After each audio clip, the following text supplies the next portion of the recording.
Hey guys, it's your girl Nikki St. Clair, and I just wanted to share a few thoughts with you. As men and women of God, a lot of us are men first. That's why it's called one man and man. And a lot of times, people tend to put men and women of God on pedestals, maybe assuming that they know it all, that they don't make mistakes, like they don't have weaknesses or temptations. Now, the Bible says that we're gonna fall, but the biggest offense is to continue therein and not to get up. And we are not to give up, but strengthen ourselves. That's why it always talks about armoring ourselves and always watching and praying and fasting and praying without ceasing, because it is a spiritual battle going on. There is definitely spiritual warfare. And if you are called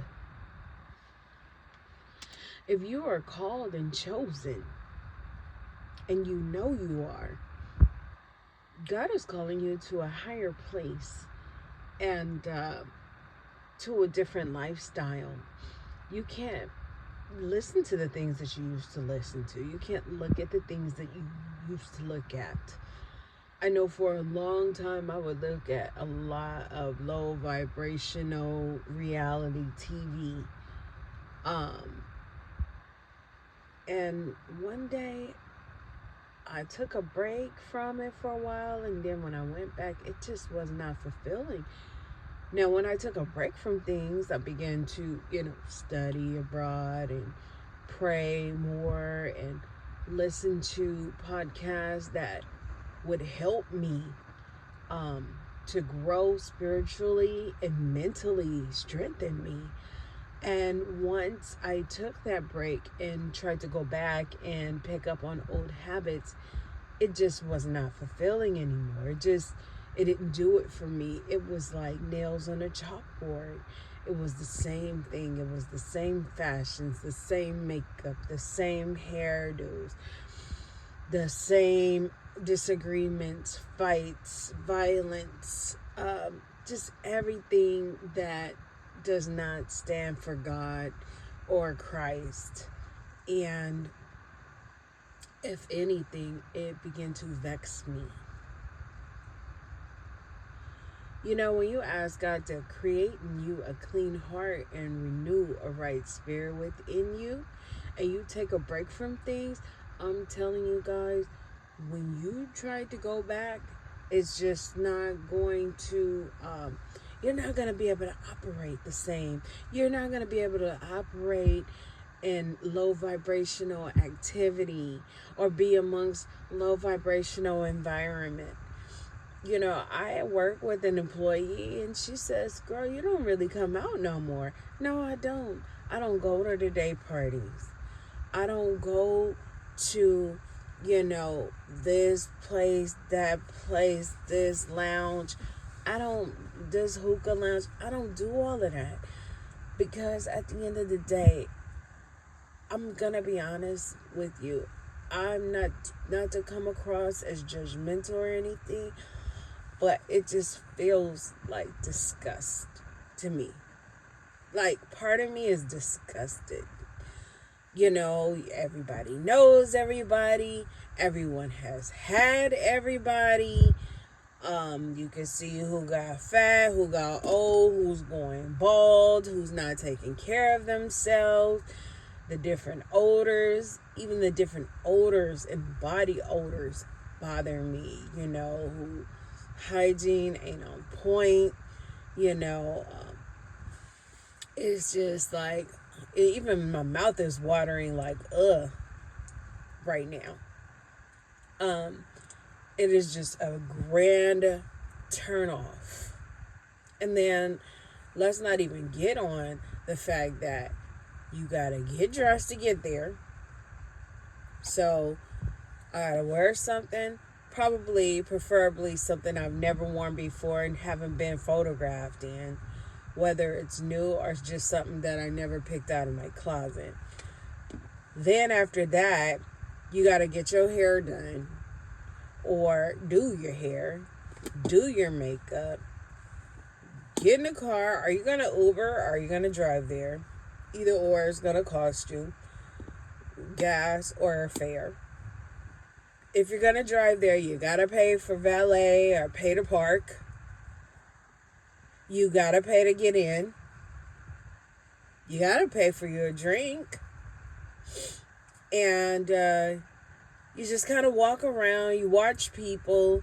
Nobody's really dancing. Everybody's in each other in different corners, looking at each other, pretending not to see you, and critiquing each other. You get a few people that's taking pictures together. The bar is always full. There's been times where I've gone to the bar and I would swear that they're serving fake alcohol because they're pouring up a storm. But when you drink it, you don't have any effects of it's like cruise ship alcohol. And anyone who knows or who is a traveler of the sea will be able to tell you, you could buy those drinks all day long, but they don't want to be held responsible for alcohol poisoning.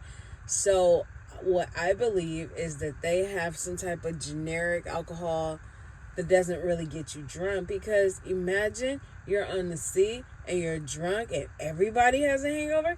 Everybody's throwing up in the hallways and in the bathrooms. You rarely ever see it. Now, there was a time when I went, they served bottled beer. The lady drank too much beer and got sick, and she began to vomit in the hot tub.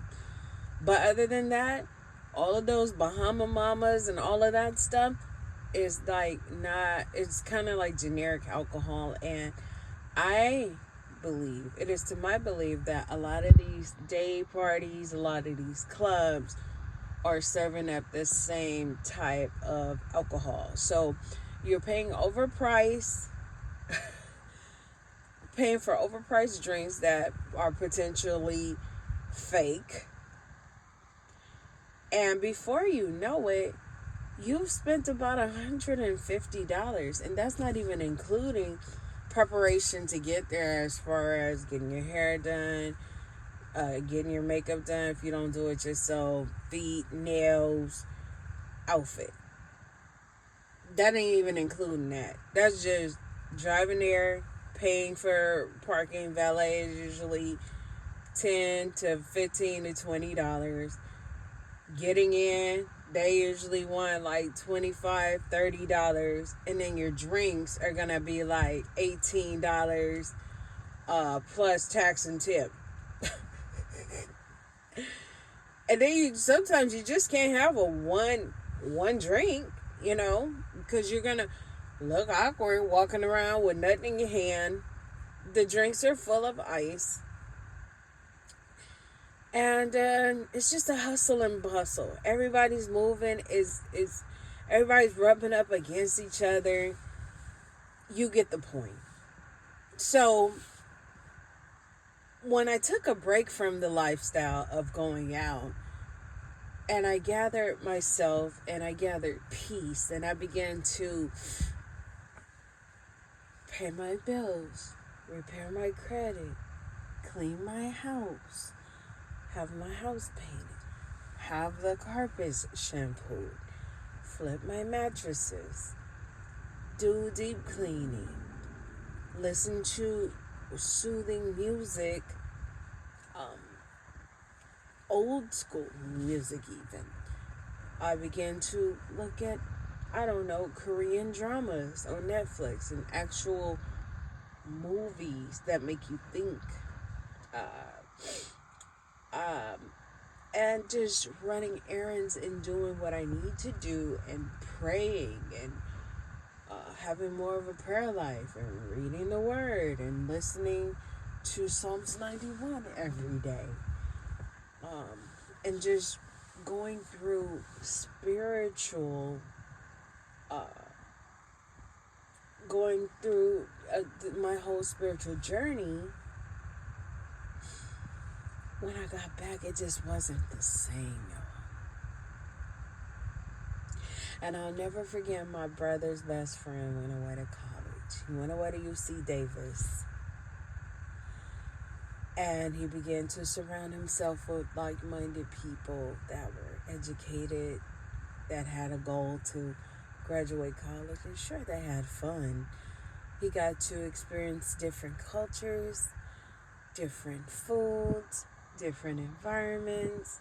He began to develop study habits, the desires of yesterday when he was in Inglewood playing basketball and hanging out with friends were no more. And he had been gone for about a year and a half, and when he came back to visit, everyone was happy to see him. And he was happy to see everyone. But when he had witnessed that there was absolutely no change in a lot of things, the air, the people, the neighborhood, the attitudes, the whole environment, he had realized that he had outgrown things. So guess what? Once he moved, when he left and went back up north, he went ahead and graduated college, and he stayed there. He stayed in there, up there, because he realized that he had outgrown this environment, this whole Inglewood City environment, and he felt like there was nothing for him, and now he has a beautiful home, a beautiful family. He's educated. He met a beautiful wife. She's educated. She took the bar. She's a lawyer. And they have progressed more than he could ever progress from his hometown. And I'm saying all of that to say, you guys, do not be afraid to do something different, to improve yourself, and take a moment to get out of the environment that you know, to go to an environment where you can grow. And honestly, that's where I am right now. I feel like God has done a major purge in my life. I'm currently single. I don't have any children. A lot of the friends I used to hang out with, they've kind of gone their way, and they've been removed. A lot of them have been exposed, and I had made up in my mind that I don't have to run behind certain relationships. I don't have to fix certain relationships, and I don't have to try to repair certain relationships, because certain things it's just not worth repairing on. It's just not worth repairing. A lot of times it is ruined. It's like it's ruined, and it can never be the same. It could be never looked at the same, and it could be ultimately damaging.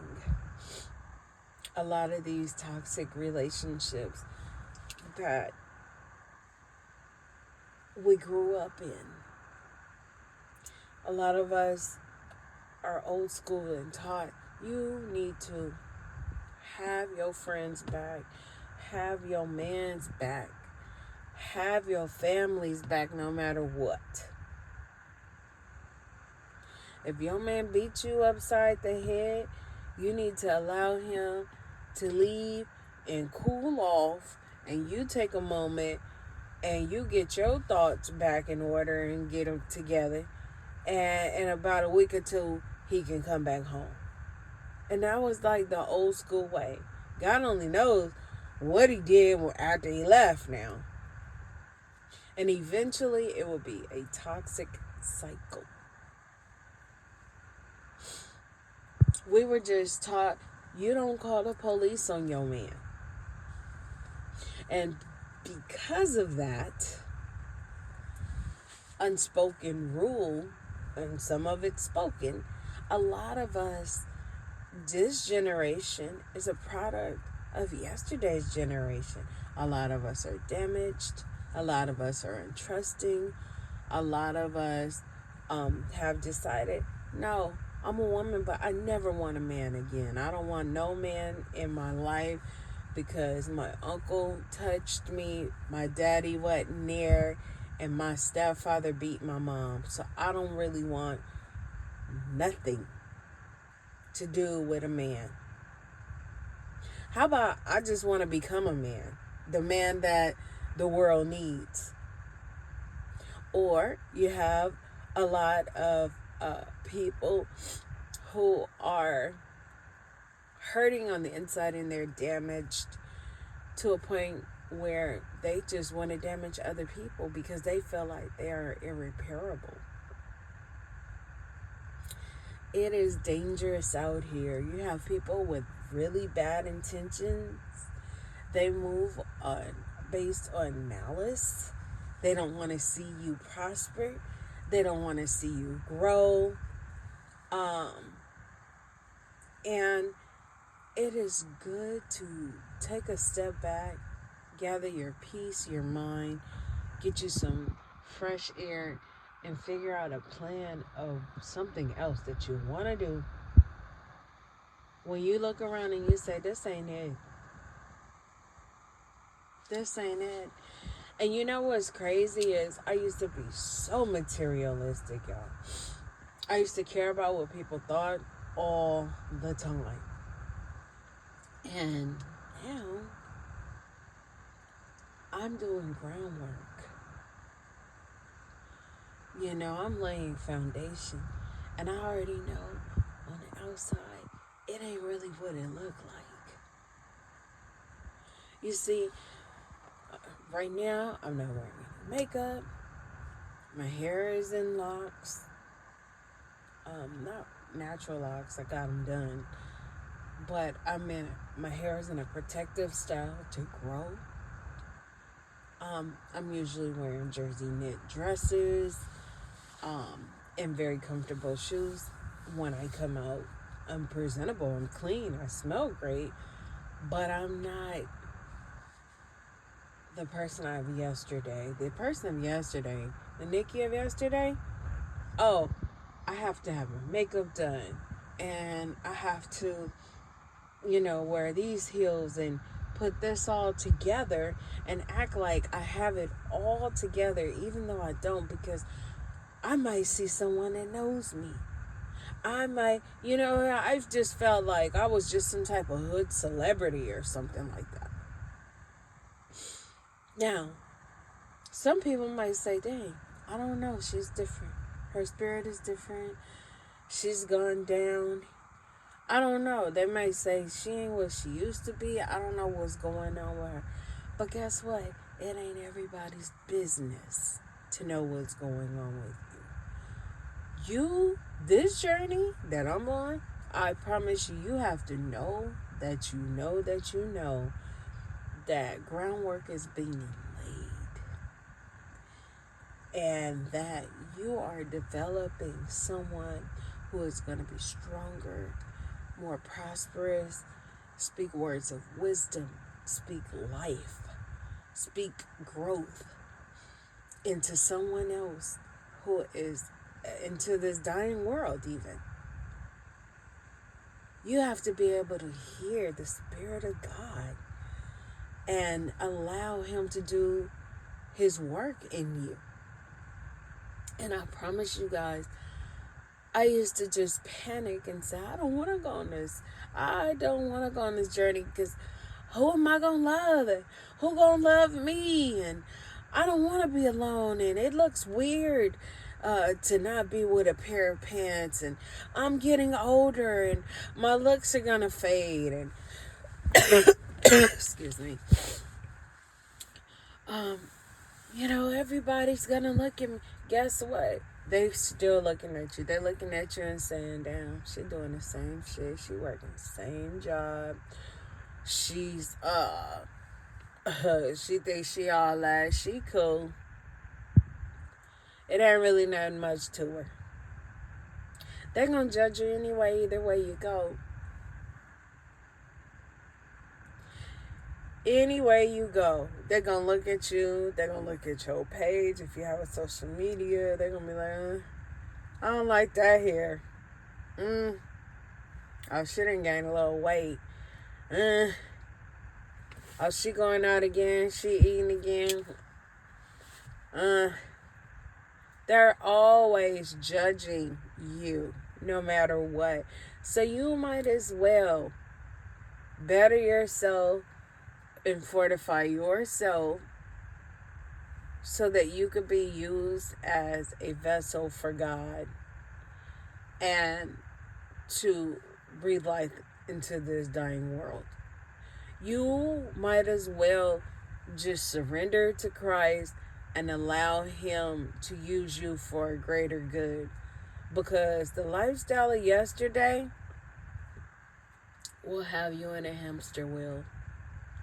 It will always be the same job, the same people, the same fashion, the same poses, the same places, running into the same environment and doing the exact same thing.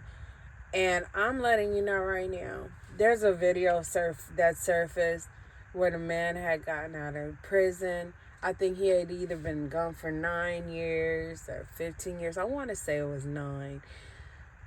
And I felt so bad. It was funny at first. And it shows him at the bar. And they're playing Sexy Red. And all the little young girls is with their fashions, twerking. The vibration of the music is way faster. And he's just looking around and he's trying to nod his head, but it's going too fast and he's just off beat and he's just looking around trying to act normal and his eyes are like bucking wide and he's just like, he doesn't fit in. He doesn't have on skinny jeans. He has on regular jeans. He has some type of like a Ben Davis looking Pendleton type of button down shirt. Damn near a khaki suit on, and he's just overstimulated and he's just looking around and he's trying to fit in, and the world has gotten a big old hurry. And that's a line from Shawshank Redemption. You know, it just reminded me of the story from Shawshank Redemption. Man been in jail all his life. And he came out and he was old. He couldn't do anything. He worked in a grocery store. They fussed at him, told him he was slow. He didn't have no friends. All his friends were in prison. He got depressed and he ended up unaliving himself. And it was like really, really sad. And I just felt like the world ain't nothing to just keep up with. It ain't nothing to keep up with. It's gotten worse and worse. The music has gotten worse. The attitudes. I don't know what's happened since the pandemic. People are so selfish. They care about what everybody thinks. You know, they would rather buy their baby a car and have 10 jumpers and a barbecue to feed guests that don't care about them than to, you know, put money aside for their child's education. And I'm going to say this because I know I've been on here for a while. But yesterday at work, my coworker smiled and I looked at him and I said, oh, wow. I said, you have beautiful teeth. I said, you have beautiful teeth. He said, I just thank you. He said, I have full implants on my teeth. He said, and I said, wow, they are beautiful. And I said, and I know they cost a lot of money. Most of those implants, I mean, you're going to be looking at $20,000 and up if done right. He said that they don't come out, that they're screwed in, and they would have to be, surgically taken out and unscrewed. And he said, but my parents paid for my teeth. And I looked at him and I said, that's a great thing to say. That is a privilege. It's a privilege to be able to say that.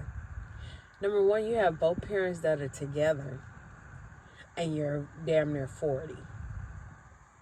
Number two, they have set up a life for themselves to where they could be okay so that you could be okay. And he said, I really like the way you're thinking. And I said, yeah. I said, that's part of the reason why I don't have any children, because to be a true parent, an awesome parent, you have to put yourself in a position. And I'm bringing it home, y'all. Stay with me. You might have to set yourself apart from the world, from the environment that you know. You may have to go on a different journey spiritually, physically, and mentally. You may have to clear your head and deprogram yourself and do a reset, a hard reset, and become something mighty in God, something mighty for this world. See, as long as you are flowing with the crowd and learning these different rap songs and reciting them and allowing them to get in your spirit and your mind, and you end up in a trance where you're doing exactly what you're rapping about, and as long as you're eating these horrible, unhealthy foods that you see all on your TikToks and all on your social media, I mean, like, it's already fattening to eat, ice cream. But no, they want to add sprinkles and fried chicken and fried chicken ice cream sundae with top with bacon, and just that is just crazy. And these people are so bored, they're down to put their monies together and say, oh, I want to go try that. I want to go to that truck and try it. And before you know it, you didn't spend $30, $40. Because you didn't want a fried chicken tender ice cream sundae. And you want to just take a picture of it and show it to everybody. And for what? For bad health? For bad habits? That's $40 you could have put in your gas tank. That's $40 you could have used for a greater good. Like, or just helping yourself to be better. Buying a book that's going to help you. Buying into a course. Or just buying the right toiletries. I'm just saying, it's all about making better decisions, you guys. And not falling prey to this world. I don't want you to be a dumb sheep all your life. Rise up. Make better decisions. Forgive yourself for the mistakes of yesterday. Watch and pray constantly. If you fall, get back up. And you may have to do a hard reset. So when you come back, you'll come back stronger. You'll come back better. You may not even have asked for the position of being a pillar of your family. But I want to let you know somebody's looking at you. They're looking to you. They're depending on you to get strengthened and to walk in your purpose. Because they know and they see that there is something about you that's going to help them and that's going to pull them through. You have the whole world waiting on you. So anyways, with all of that said, everyone has a decision to make. I pray that you make the right decision and the right choice. It's frustrating. It's not easy. Change is never easy. Some people, they run back to what they know. And they will rather live uncomfortable and secretly be disappointed in themselves and try to blend in than to run after their purpose. But I want to encourage everybody to do a hard reset, find your true purpose, and definitely be a weapon for God in this spiritual war. Okay, so anyways, I'm Nikki St. Clair. I've talked to you for 30 minutes. Please hit the like button. Leave a purple heart, purple for royalty, in the comments if you listen to the whole thing. And like, comment, and subscribe, and let me know about your journey. And if you have any prayer requests, you could send it to me, or just put it in the comments and I will pray for you. I promise that, because my prayers, they get through. They get through. And people come back with testimonies, you guys. So I'm going to continue to do my due diligence in Christ. I know it's hard, but it gets easier and easier. Easier and easier by the week, by the month, by the year. And I will talk to you later. Peace.